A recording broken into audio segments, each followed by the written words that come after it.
Good evening, and a happy Monday. So, it's a beautiful Monday, and what we're going to do today is showcase you a great budget alternative to the format, and it's Dinos. Dinos, baby.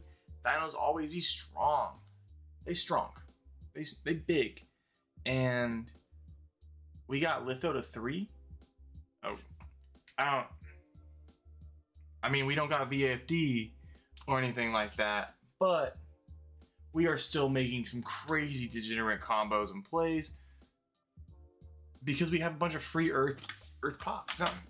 Now, for those who don't understand the significance of Litho being at 3 and why it makes Dinos so strong, right? We'll go ahead and read the effect. You can destroy 2 other cards in your hand or face up on the field, including an Earth monster. Okay, as you see, most of this deck is mostly Earth, right? That's busted. But if you destroy 2 Earth monsters, and so you get special summon it, blah blah blah, destroy 2 Earth monsters, then you can look at your opponent's extra deck and banish 3 monsters from it with different names. So, opening hand, you know exactly what your opponent can be playing. Awesome. So not only you're ripping cards from their extra deck, but then if you got the babies, you're going full combo. And we already know what Dino full combo is. It is Borlo Savage, it is a Dolkar Lagia, it is a UTC.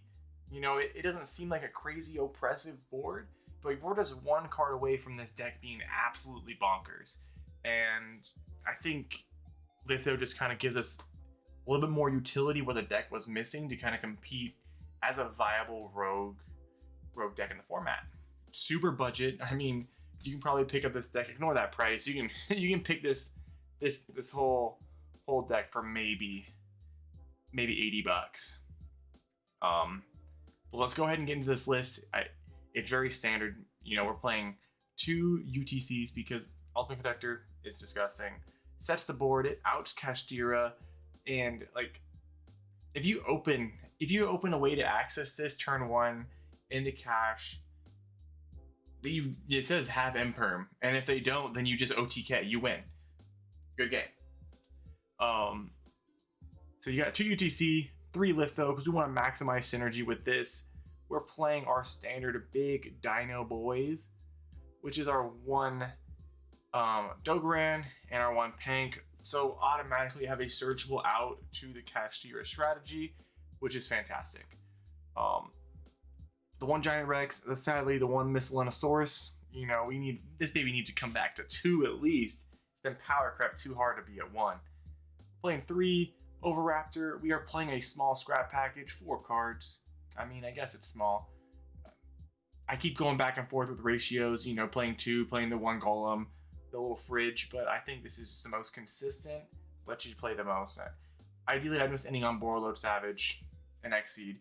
I was turboing Dweller Borload in the tier format when this deck had a pretty strong way to play. Then we're playing 3 Babysaurus, 2 Petites, and 2 Armoredor or whatever.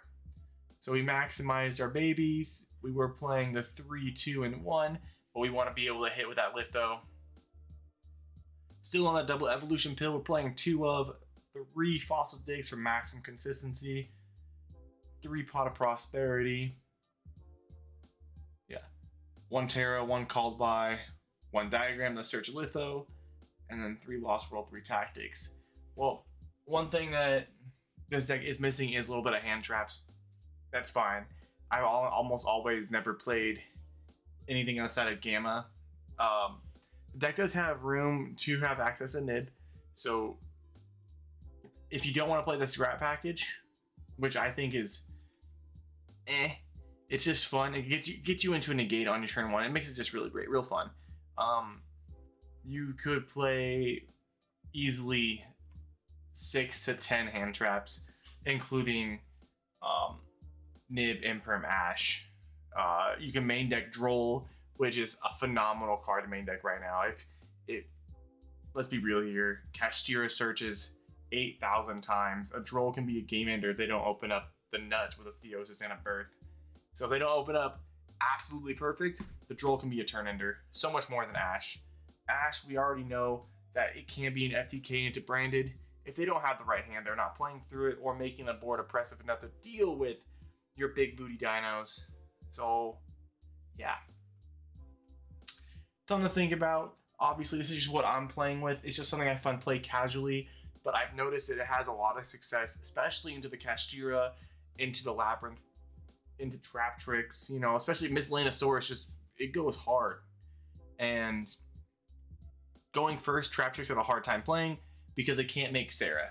And if they can't make Sarah because I'm just setting it, then they're what are they gonna do? They require their monster effects to resolve to get Sarah to get to their engine pieces. Yeah, sure, they can set 3 or 4, but whatever. We're here to win. And we're here to troll with dinos. Alright, so let's go ahead and move into the extra deck. Y'all already know what's up. You're seeing it on the screen. We're playing 1 Linkuriboh, 1 Secure Gardna, 1 IP, 1 Scrap Wyvern, 1 Dark Charmer. This is a flex piece. Your whole Nightmare package is essentially a flex piece because it just lets you climb into your access code. 9 times out of 10, it's a prosperity target. Access code, we were playing the 1 Gagaga because we have time cards and we can rank 4 spam. And it's hilarious to win with Gagaga Cowboy. Dweller, T-Limit is a deck, I guess. Rogue decks still get hurt by Abyss Dweller. So, I mean, Trap decks, Tornado is also a flex piece. Baguska is a mandatory. So doubling up on Baguska, playing a Zeus package, you can play Gustav Max since you're playing rank 10s, level 10. There's a lot of things you play some rank 9s if you want. And then 1 Lagia, 1 Dolka. Also, these can go up to 2 each, and then we're playing 1 Borlo Savage. Other than that, it's just a strict, just generic Dino vibe with Litho. Like I said, the Scrap Dragon package it can drop or whatever. It does help with consistency. It lets you play through a little bit more. Gives you that option to have an Omni Negate. So it is something that Dinos do lack is creating a sort of like oppressive board presence aside from UTC, you know, popping and setting the board. So just having a sort of layer of disruptions really adds to the deck. But, you know, if you guys like this, go ahead, like, subscribe, comment. Let me know what your favorite Rogue deck is. And if I get enough likes, we're going to go ahead and do some DB testing with it and try to grind. Just to showcase how well it does. But, is that me hopping off? Y'all don't forget, you're not bad. You just got to shuffle better. Y'all enjoy the rest of your night and your week.